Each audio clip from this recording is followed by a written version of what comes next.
everyone, let's continue with the Hindu vocab. The first word is robust. Robust का मतलब होता है चुस्त, तंदुरुस्त, यानी कि strong and healthy, उसे ही robust कहा जाता है. तो इसका सिनोनिम क्या हो जाएगा? स्टर्डी. एंटोनिम क्या हो जाएगा? अनहेल्दी. आप इसे अपने सेंटेंस में यूज कर सकते हैं.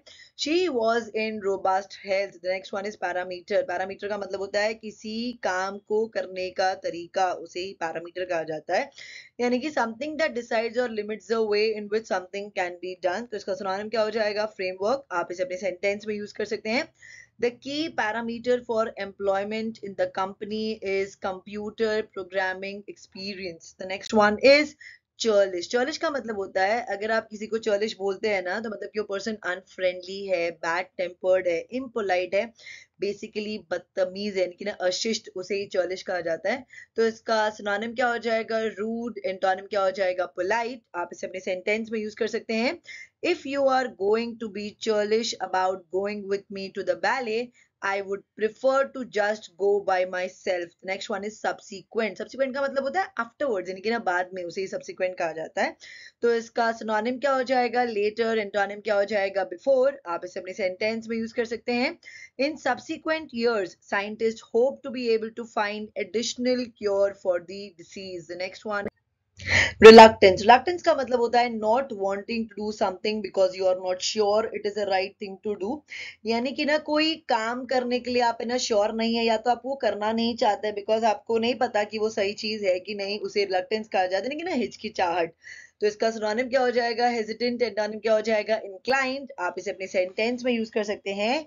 I accepted his resignation with great reluctance. The next one is minutiae. Minutiae का मतलब होता है किसी पर्सन के जॉब का या किसी के लाइफ का ना छोटा से छोटा डिटेल, उसे ही minutiae कहा जाता है. आप इसे अपने सेंटेंस में यूज कर सकते हैं.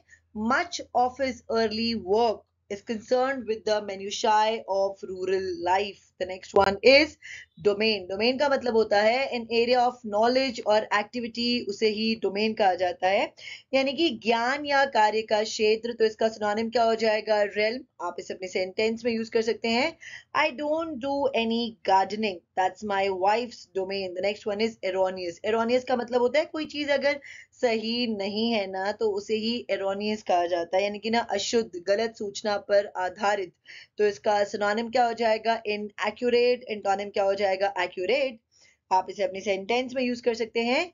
If you have used erroneous statistics in your report, you will have to start over from the beginning. The next one, elaborate. Elaborate का मतलब होता है कोई चीज अगर बहुत ज्यादा विस्तार पूर्वक बनाई जाती है या समझाई जाती है ना, तो उसे ही इलैबोरेट कहते हैं, यानी कि डन और मेड वेरी केयरफुली. तो इसका सिनोनिम क्या हो जाएगा? डिटेल्ड. एंटोनिम क्या हो जाएगा? सिंपल. आप इसे अपने सेंटेंस में यूज कर सकते हैं. They are making the most elaborate preparations for the wedding. The next one is comprehensive. Comprehensive का मतलब होता है including everything or nearly everything that is connected with a particular subject. यानी कि ना एक सब्जेक्ट से रिलेटेड जो भी चीज है सब कुछ इंक्लूड करना, या तो ऑलमोस्ट सब कुछ इंक्लूड करना ना, उसे ही कॉम्प्रिहेंसिव कहा जाता है, यानी कि ना व्यापक. तो इसका सिनोनिम क्या हो जाएगा? इंक्लूसिव. एंटोनिम क्या हो जाएगा? एक्सक्लूसिव. आप इसे अपने सेंटेंस में यूज कर सकते हैं. For comprehensive medical care, one should contact a general practitioner rather than a specialist. The next, hitherto. Hitherto का मतलब होता है until now, यानी कि ना अभी तक, उसे ही hitherto कहा जाता है. तो इसका सिनोनिम क्या हो जाएगा? so far. एंटोनिम क्या हो जाएगा? henceforth. आप इसे अपनी सेंटेंस में यूज कर सकते हैं. Mira revealed hitherto unsuspected talents on the dance floor. The next one is conspicuous. Conspicuous का मतलब होता है कोई चीज अगर आपको ना इजीली दिख जाए, इजीली नोटिस हो जाए ना, तो उसे ही कंस्पिक्यूअस कहा जाता है, इनकी ना सुस्पष्ट. तो इसका सिनोनिम क्या हो जाएगा? नोटिसेबल. एंटोनिम क्या हो जाएगा? हिडन. आप इसे अपने सेंटेंस में यूज कर सकते हैं.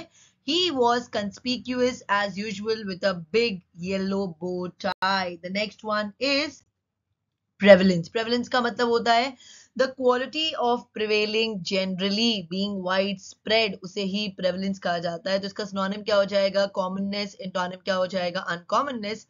आप इसे अपने सेंटेंस में यूज कर सकते हैं. The prevalence of the disease is higher in some families. The next one is amenities. Amenities का मतलब होता है सुख सुविधाएं, facilities, जिससे आपका लाइफ थोड़ा सा और आसान हो जाए, उसे ही amenities कहा जाता है. So amenities are the little things in life that make your life comfortable. तो इसका सिनोनिम क्या हो जाएगा? comfort. एंटोनिम क्या हो जाएगा? necessity. आप इसे अपने सेंटेंस में यूज कर सकते हैं. We don't need an expensive hotel with all the amenities, just a place to sleep. The next one is rejoice. Rejoice का मतलब होता है बहुत ज्यादा खुश होना, ठीक है। टू फील और शो ग्रेट हैप्पीनेस, उसे ही रिजॉइस कहा जाता है। तो इसका सिनोनिम क्या हो जाएगा? डिलाइट। एंटोनिम क्या हो जाएगा? रिग्रेट। आप इसे अपनी सेंटेंस में यूज कर सकते हैं।